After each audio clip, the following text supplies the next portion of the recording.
Hey, welcome to my presentation on life in the front yard, where I look at how residents actually shape their environments and how the shaping of environments helps the sense of place in residential settings in the United States of America. This research is based on my work on interactive frontages, otherwise known as the relationship between buildings and public space. Um, a lot of what we think of when we think of interactive frontages is retail buildings, the ideal of the interactive frontage as being a storefront that shows interesting stuff, that is very permeable, is welcoming to let you in. Yet, that's not exactly the way that most American cities are constructed today. In fact, most of our construction is actually this, right? This is why we're having this discussion in the first place, is so much of our new construction is very inhospitable, has a large scale, uh, doesn't let us come in or out, is psychologically also very dull at best, if not hostile at worst. Now, if you look at the current research on interactive frontages, there's quite a body of work that, including, by the way, of course, the work of the conference hosts on how interactive frontages essentially influence human behavior and human cognition. So, for instance, interactive frontages have been shown to lead to more public activity. They are shown to improve the perception of passersby, partially because they engage the senses. The stigmotaxis that has been discussed is essentially allowing people to affix themselves to frontages for a positive psychological perception of their urban environment. And as a result, interactive frontages also lead to preferred environments, for instance, as proven by psychologists Kaplan and Kaplan. Um, from a region or functional perspective, interactive frontages, for instance, generate retail transactions, right? So retail geography has taught quite a bit about how frontages lead to transactions in the right location with the right design as well. Now, if you see frontages as being comprised of a place with three dimensions: a visual, physical dimension, a functional dimension, but also a communicative dimension. An interactive frontage isn't just fun to look at, it also communicates certain values. It communicates trust, for instance. Um, I started in 2010 already on looking not so much at what we see in the red here, but really focusing on, okay, we have interactive frontages, we have inactive frontages, as I showed you in the previous slide. How do they actually, how are they shaped? How are frontages interactive and inactive in the first place? Which is the result of certain individual decisions, fair enough, but of course, many systemic decisions as well. So how are frontages shaped by urban systems? How are frontages shaped by forces and patterns within the city? Uh, Let me first do a little detour of that work, just to kind of embed the rest of the presentation. So I worked on a study of four case study cities: Birmingham, England; Detroit, Michigan; The Hague in the Netherlands; and Vancouver, Canada, to see how frontages changed over a 100-year period of time. From very interactive, think of, say, shop fronts, to semi-interactive, say homes or offices, to completely inactive, blank walls, parking lots, factory buildings, complete vacancy, for instance, right? So in the graph to your left, you see that in every single city that you can find here, except perhaps for Vancouver, the frontage interactivity has drastically declined since the early 20th century, mostly due to a rapid decline of shops. Now, interactivity isn't just a functional phenomenon, as I mentioned, it's also a physical phenomenon. So, on the graph on the right hand side, I counted over the last 100 years the number of entrances, right? A dense pattern of entrances leads to a greater interaction between buildings and public space. And there we do see in every single city, including fast growing Vancouver, that the number of entrances per 100 feet of space has drastically declined over time. This has to do with a variety of factors that I have since described in my latest book, Street Level Architecture. There is an erosion taking place of the relationship between buildings and public space. There are fewer interactive street level frontages, there are fewer entrances, and there are a lot more blank walls growing over the past century. I found that is mostly due to a triad of factors. First of all, we have economic and technological evolution, say the changing nature of retail, the rise of the automobile, but also you see consolidation of land. As density goes up, land consolidates. Buildings actually usually have a less interaction with public space. This is what the Australian urbanist Kim Dovey calls density without intensity.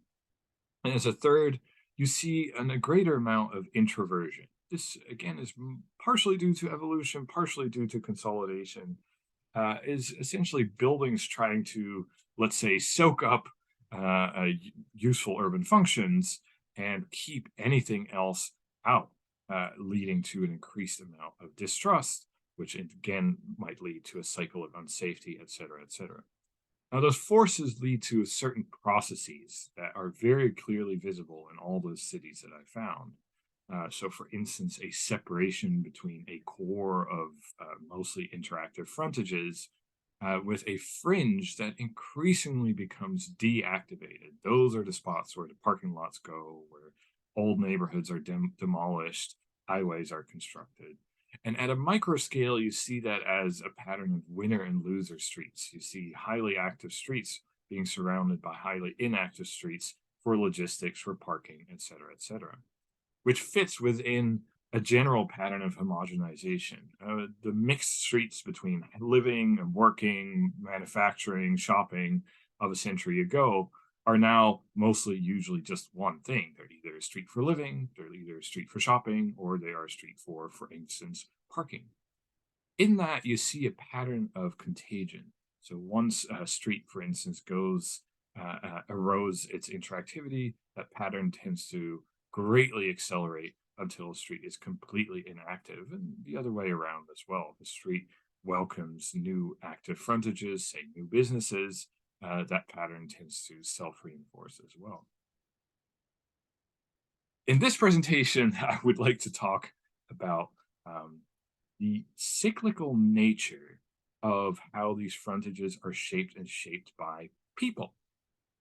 How do frontages meet or not meet the needs of tenants of this frontage? Because those are the ultimate people that make a frontage interactive or not. And vice versa, how do these tenants of the public-private interface adapt their frontage to help meet their needs? This is really a bridge of a dichotomy between conceived space, the design space, the perceived space, and the lived space of tenants. And if you find that proper equilibrium, a frontage that meets their needs, you may actually be able to generate a sense of place.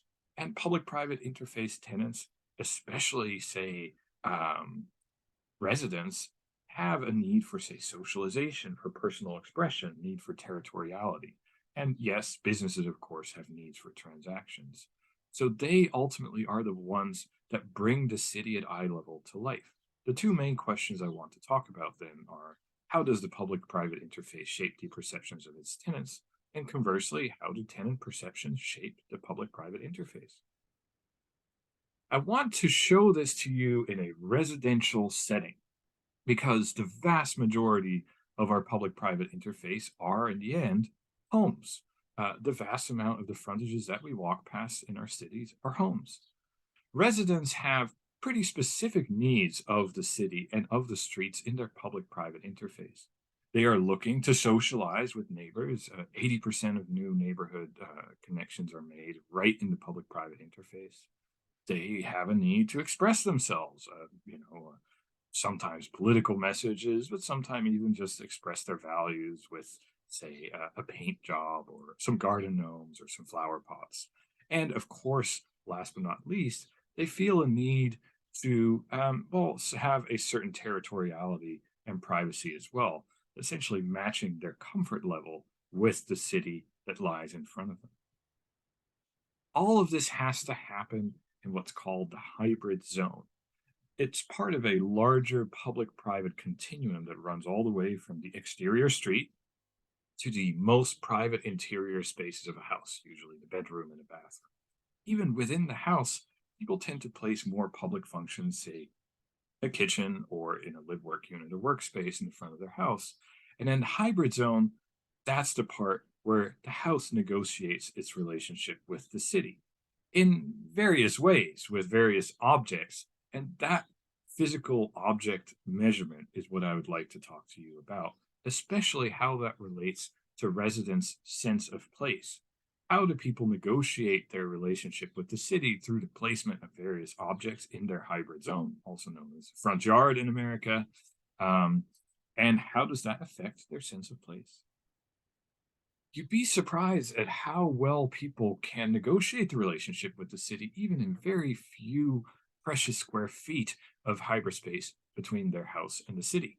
For instance, if only a feet, you can still plant plants on your house to express a certain identity, express perhaps that you like gardening or you are a green person, but also, to negotiate some public private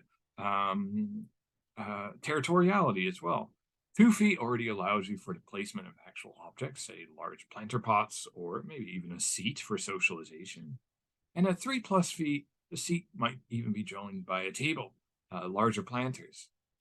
The average American front yard falls within that 6+ foot range, where there's a massive array of things that you can do in the hybrid zone to negotiate your relationship with the city.